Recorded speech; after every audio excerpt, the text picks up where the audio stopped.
지난 그 세 번의 방송에서 가지급금의 발생 원인, 그리고 가지급금에 따른 어떤 불이익들을 말씀을 드렸었고요. 오늘은 어떻게 해결할 것인가에 대해서 방송을 하도록 하겠습니다. 자, 오늘은 결국은 해결해야 되겠죠. 이제 어떤 문제를 우리가 해결할 때 네.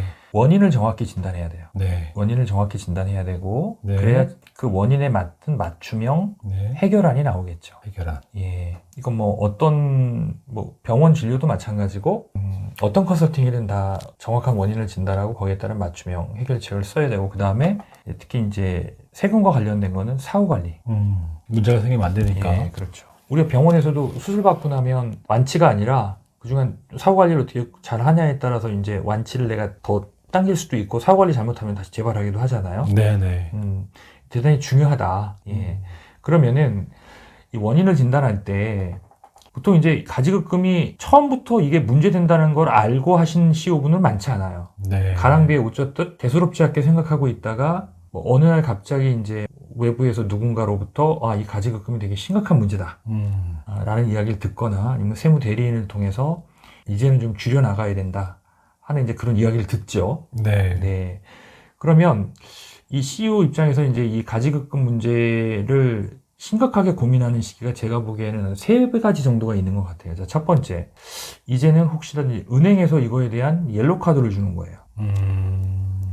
너무 많아서 이게 이제 가공자산일 수 있다는 거예요. 그래서 신용도가 조금 더 높아야 당신이 원하는 수준의 금리나 만기나 자금이 나올 텐데 가지급금을 좀 줄여서 갖고 와라. 그 자금이 반드시 들어와야 되는 절박함이 있는 기업들은 어떤 수단과 방법을 써서라도 가지급금을 해결해야 되는 거죠. 네. 이런 경우는 사실 해결 과정상의 리스크보다도 일단 그 돈을 가지급금을 해결해야만 기업의 이제 이게 생존과도 관련되어 있는 거라면 되게 쉬운 거예요. 네. 그죠? 그럼 이제 그거에 맞는 맞춤형 해결책을 제시해야 되는 거고 또 이런 경우도 있을 수 있겠죠. 뭐 입찰을 해야 되는데 그 입찰이 기업 입장에서 대단히 중요해요. 그렇죠. 기업의 먹거리인데요. 존립을 결정할 정도의 되게 중요한 사안이다. 근데 이제 입찰을 하려고 보니까 가지급금이 있으면은 안 된다. 이거 자본금에서 이만큼을 빼주겠다. 인정 안 한다. 그래 보니 이건 경우도 이제 기업 입장에서는 굉장히 급한 거죠. 자, 그런데 이제 이 두 가지 문제가 아니면 사실 가지급금 문제는 그냥 가벼운 당뇨 고혈압, 운동과 식이요법만으로도 충분히 케어 가능한 거. 그러니까 이제 은행에서 지금 뭐 급하게 옐로우 카드를 준 것도 아니고 뭐 입찰에 빨간불이 들어온 것도 아니라면 그리고 앞으로도 그럴 가능성이 많지 않다면 굳이 이거를 뭐 가지급 해결하는데 승부수 무리수 같은 어떤 그런 방식을 동원할 필요는 없다는 거예요. 그래서 이 원인의 진단이라는 거는 뭐 복잡하고 어려운 게 아니고요. 이런 상황에 노출될 가능성이 많냐 적냐예요. 그래서 가능성이 높거나 크다면 조금 더 공격적이고 리스크가 있더라도 좋게 해결할 수 있는 방안을 쓰시는 게 맞는 거고 그렇지 않다면 아니 뭐 먹는 거하고 운동만으로도 해결할 수 있는 그런 방식이 있다면 뭐 급여나 배당 제도만 10분잘 활용해도 가지급금 문제를 충분히 해결할 수 있다 이런 거고요. 두 번째는 지금의 현 문제만 해결하면 되느냐 구조적으로 가지급금이 생길 수밖에 없는 기업이라면 어떻게 할 거냐 우리가 장기 이식 수술하거나 큰 수술을 중증 수술을 하게 되면 사후 관리를 잘해야 되는 것처럼 가지급금을 해결하기 위해서 특허라든가 네. 아니면 자본 거래를 했다고 하면 네. 이런 것들은 꾸준한 사후 관리가 필요한 거예요. 예. 최근에 그 자본 거래 관련된 부분들은 국세청에서 세무조사도 하고 있죠. 그렇죠. 네. 네. 그러니까 그런 케이스에 의해서 문제가 됐다라는 건 결론적으로 어쨌든 봉합은 됐지만 사후 관리에 되게 취약한 구조로 상담이 이루어졌다는 거예요. 예. 그러면 그거는 응당 본인이 감당해야 될 몫이에요.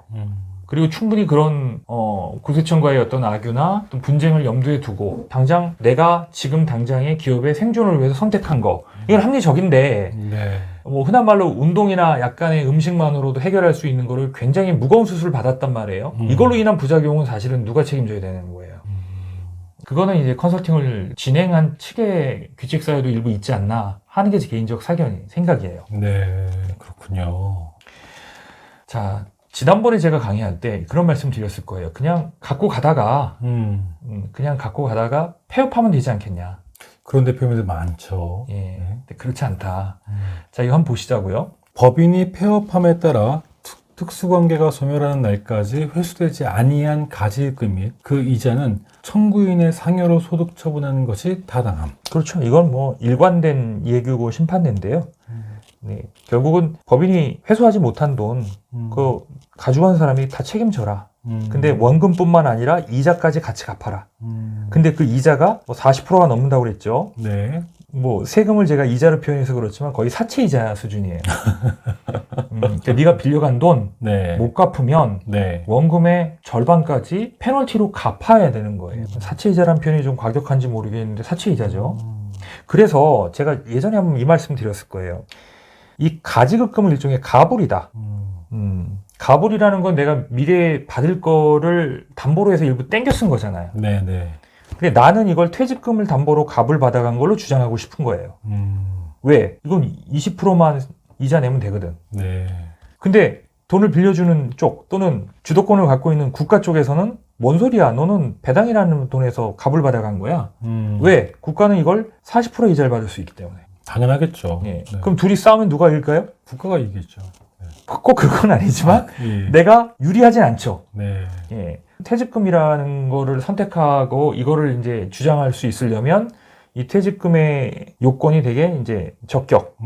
쉽게 말하면 법을 다 지켜야 되고 상법상의 요건뿐만 아니라 인건비 관리라든가 예, 그래서 제가 인건비는 그때 말한 대로 성과와 연동돼야 되고 또 이 성과가 법인의 다른 구성원들, 주주들과 공유된 이런 일관된 뭔가의 그 스토리가 있어야 된다. 그리고 규정이 있어야 된다. 아니, 임원 성과 규정에 대한 건 대단히 중요한 게, 제가 지난주에 클라이언트를 방문했는데요. 이 가지금 관련된 부분을 이제 상여로 이제 상계해서 처리를 했는데, 세무조사에서 다 부인당했어요. 맞습니다. 네. 네네. 왜냐하면 난 상여 처분하면서 나 세금 많이 냈다고 주장을 하지만 네네. 본 그 기업은 이걸 다 비용 처리했을 거예요. 네, 맞아요. 그렇죠. 네. 네. 그러니까 국가는 이걸 비용 처리할 인건비가 아니다는 거예요. 이 상여는 너 이익 처분한 거라는 거예요. 이익 처분은 배당이나 마찬가지예요. 근데 이익 처분한 거를 왜 인건비로 해서 가져갔니? 그래서 부인한 겁니다. 그래서 제가 이제 성과와 어느 정도의 인과관계, 상관관계를 가져야 되는 게 이게 비용으로 인정받으려면 실제 선거와 연동돼서 가져간 그 기록이 있어야 되고 그게 규정에 있어야 되는 거예요. 이 두 가지가 갖춰져 있지 않으면 지금 말씀하신 대로 이건 이익 처분해서 가져간 거야.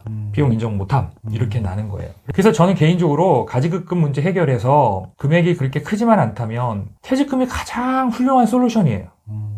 예, 왜냐면 한 번에 그렇게 정당화되어 있는 정당화시킬 수 있는 어떤 방법으로 대주주 겸 임원이 법인의 돈을 가져갈 수 있는 방법이 없어요. 네. 뭐 특허라든가 자본고라든가 이런 건 지금 부작용이 엄청나고요. 예. 퇴직금이 가장 합리적이면서 효과적인 방안이다라고 저는 생각하고 있어요. 아, 저도 공감합니다. 네네. 네. 자, 그런데 이제 이런 방법도 한번 보시자고요. 제가 이제 유형별로 한번 정리를 해봤는데요. 네. 자, 가지급금이 한 10억 있고요. 현재 급여가 한 2억 정도 된다고 하면 상여로 가져가면 46.2%다. 예. 근데 여기 나와 있죠. 송금 불산입 될 수 있다는 거예요. 지금 소장님 말씀하신 케이스가 이 케이스입니다. 갑자기 4억 2천을 왜 가져갔니 이거예요. 아니, 이제 10억이라는 급여를 8억만큼 더 가져갔네. 8억만큼 더 가져갈 만한 경영상의 정당한 사유가 있었나 없었나 이거예요. 없어요. 뭐 근데 갑자기 뭐 매출이 10억이었다가 매출이 갑자기 500억 됐고 그 500억으로 매출이 상승하는데 결정적 기여를 했다라는 정당한 사유가 있다면 되겠죠. 네. 예. 근데 그런 사유 없이 갑자기 이런 돈을 가져가는 거는 당연히 그건 이익의 처분이기 때문에 예, 비용으로 인정받을 수 없다는 거죠. 네. 비용으로 인정받지 못하면 뭐가 되는 거예요? 배당이 되는 거예요. 뭐 배당이나 상여나 뭐 도끼 객기는이죠. 네, 46.8% 정도 세금을 내고 가져가야 된다. 결론적으로는 10억 값을 받아 쓴 거에 대해서 나중에 원금의 절반 가까이를 이자로 내야 된다. 이렇게 이해하시면 되는 거예요. 근데 상여가 만약 송금 불산입돼서 배당으로 처리되게 되면 법인세도 어떻게 보면 더 내야 되는 거잖아요. 그렇죠. 그러니까요. 만약에 이거를 그렇죠. 송금 불산입 됐다는 것 자체가 네. 이제 비용으로 인정 안 됐기 때문에 네. 법인세 덜 낸 것만큼은 이제 다시 추징당하는 거겠죠. 네. 예. 그러니까 본인이 소득세를 많이 냈다고 좋아할 일이 아니에요. 국가 입장에서는 소득세는 많이 걷었을지 모르지만 법인이 그만큼 세금을 덜 냈기 때문에 실제 국가 입장에서는 순수하게 받아들인 거는 얼마 안 될 수도 있는 거예요. 절반밖에 안 될 수 있는 거예요. 아까 말씀드린 경우에 보니까 그 기업에 15억 나왔어요. 네, 그렇습니다. 자, 그 다음에 이제 퇴직금 같은 경우는, 세금은 한 2억 정도 나오고, 세율은 한 20% 정도 나옵니다. 그러니까 결국 이제 내가 퇴직금으로 10억을 상계 처리하면은, 이제 말씀드린 것처럼 내가 퇴직금을 값을 받았어. 이게 이제 인정이 되게 되면 나는 원금의 20%의 세금을, 이자를 낸다. 네. 예, 그렇게 이해하시면 돼요. 다만 네. 세상에 공짜는 없다. 내가 이 카드를 쓸 수 있으려면 가장 중요한 게 내 인건비 관리를 철저하게 해야 된다. 왜? 퇴직금에서 제일 중요한 게 인건비예요. 네. 예, 그럼 인건비가 어떤 면이 중요하냐? 성과와 연동되는 시스템을 갖추고 있냐? 두 번째, 다른 구성원하고 공유하고 있냐? 특히 주주하고. 그래서 퇴직금의 적격성을 갖추려면 성과도 중요하지만 기업의 잉여금을 주주와도 같이 충분히 나눠야 된다는 거예요.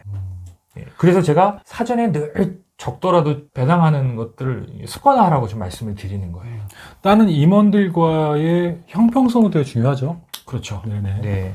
하루에 24시간 주어져 있는데 잠자는 시간 8시간 빼놓고 단 30분도 내가 운동할 시간이 없어서 나중에 병이 걸렸을 때 열심히 살았다고 주장해도 아무도 믿어주지 않아요. 무슨 얘기냐면 30년 법인하면서 네. 나는 배당할 만큼의 여유가 1도 없었다? 그거 사실 인정하기 쉽지 않아요. 예, 회사가 그럼 30년간 적자만 났다는 얘기입니까? 그럼 말이 안 되잖아요. 관심이 부족이죠. 예, 네. 예. 자, 그 다음에 이제 자기 주식 취득 같은 경우는 법인과 주주 간에 주식 거래해요. 내 주식을 법인에 팔고 받은 돈으로 갚는다. 네. 이거 같은 경우는 이제 22.5%다. 근데 이제 말씀드린 것처럼 이제 퇴직금까지가 이제 손익거래고 요 넘어가면서부터는 이제 자본거래가 되는 거예요. 또는 자본거래 또는 자산거래. 예. 요거부터는 이제 구세청이 굉장히 강한 검증의 칼날을 들이댄다. 매 그렇죠. 눈을 가지고. 네, 그렇죠. 자기 주식 같은 경우도 이게 상법상의 요건을 철저하게 갖췄냐. 아니면 이게 우회적인 자금의 분여냐.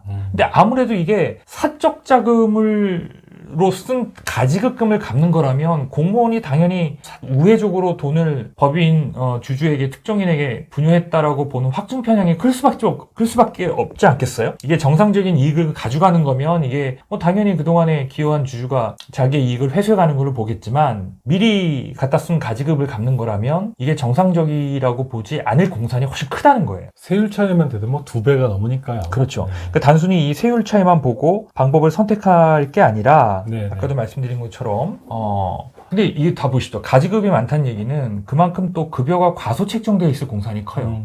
급여 안 받아갔으니까 이제 그거 세금 내기 싫어가지고 법인돈 썼을 경산이 크고 두 번째는 또 뭐예요? 배당을 안 했을 가능성이 커요. 예. 그러니까 사실은 이제 이 가지급이 많은 기업이 퇴직금하고 처리한다는 것도 어떻게 보면 앞뒤가 안 맞을 수가 있는 거예요. 예. 왜냐면 그 행위를 했더라면 가지급금이 이렇게 많이 안 생겼을 수 있는 거예요. 그런 구조가 있었다고 그렇죠. 한다면. 네네네. 그렇죠. 자, 그 다음에 특허 부분도 아까 말씀드렸죠. 이게 이제 정상 특허. 예, 정말 특허 경영이라는 네이밍을 붙일 만한 정상적인 절차와 정상적인 어떤 그런 목적을 갖고 만든 특허라면 뭐 당연히 유의미한 해결책이지만 그렇지 않은 경우에는 오히려 가지급금 갚으려다가 오히려 가지급금이 2배로 늘어나는 결과를 초래할 수도 있다라는 겁니다. 아, 요즘 많은 것 같아요. 세무조사가. 예, 네. 그렇죠. 네. 그 다음에 이제 이익 소각 증여세라고 되어 있는, 이건 이제 쉽게 말해서 자본거래 직전에 주식을 한 번 더 증여하는 행위를 하는 거죠.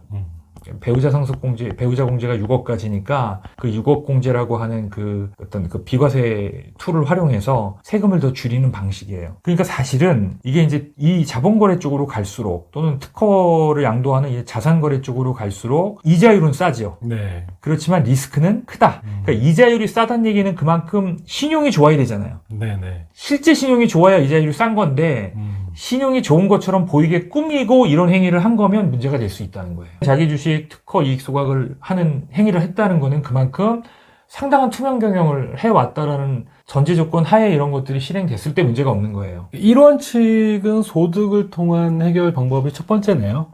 그렇죠. 예. 네. 그리고 두 번째가 자본거래인데 우리 부서장이 말씀 들어보니까 자본거래에 대해서는 상당히 투명 경영이 전제된 기업들, 절차적 정당성을 확보한 기업들은 가능할 수 있지만 섣불리 세금적 측면만 봐서 진행을 하게 되면 위험할 수 있다? 그렇죠. 그렇게 보면 되고요. 네. 그 다음에 또 하나 이제 이런 방법도 말씀을 드릴게요. 뭐냐면 자, 가지급금이 예를 들어서 만약에 10억 정도를 도저히 상환할 길이 없다. 네. 예. 그런데 만약에 CEO가 갑자기 사망을 해서 상속이 발생됐어요. 그럼 어떤 네. 문제가 생길까요? 이 가지급금은 아까 제가 특수관계가 소멸되면 상여처분된다고 그랬죠? 네네. 그럼 10억이 상여처분돼 버리면 한 5억 정도 뭐 이것저것 해서 세금이 나온다고 가정을 할게요. 네네. 그럼 갑자기 CEO가 사망을 하게 되면 이 5억이라는 것도 마찬가지로 조세 채무도 승계가 됩니다. 이제 두 가지 의미가 있겠죠. 이 세금을 안 내려면 가지급금 자체도 고스란히 자녀가 승계하는 방법. 근데 어쨌든 특수관계가 소멸되면 이 상여처분 되는 건 피할 수가 없어요. 그럼 결국 CEO 입장에서는 이 5억만큼 세금을 납부할 수 있는 재원을 마련하면 이 문제는 해결할 수 있잖아요. 이 불은 끌 수 있잖아요. 그죠? 예. 그런 의미에서 내가 도저히 감당이 안 된다 그러면 또는 이제 지금 감당은 하고 있지만 혹여라도 갑자기 내가 사망할 수 있으면은 이 가지급금이 갑자기 특수관계가 소멸되는 거에 상여처분되고 소득세가 나올 수 있으니 그것만큼은 보험으로 커버를 하자. 그래서 5억이라는 보험이 나오면 그 보험으로 소득세를 납부하면 가지급금 문제는 거기서 이제 끝나는 거잖아요. 상속이 안 예, 되니까. 그래서 제가 이걸 이제 가지급금 보험이라고 부르는 거예요. 되게 의미가 있다. 예. 그러네요. 물론 퇴직금하고 상계할 수 있을 만큼 퇴직금을 최대한 우량하게 키우는 거. 근데 그걸로 지금 한계가 있단 말이에요. 왜냐면 퇴직금을 옛날만큼 많이 만들 수도 없고 또 인건비 관리를 불투명하게 해온 기업은 퇴직금도 부당행위에 걸릴 가능성도 크기 때문에 옛날보다 더 이 가지급금 보험으로 대비해야 될 필요성이 커졌다. 저는 이렇게 해석을 해요. 그러니까 마지막으로 좀 안전장치로 가지금 보험을 네. 말씀을 해주신 것 같아요.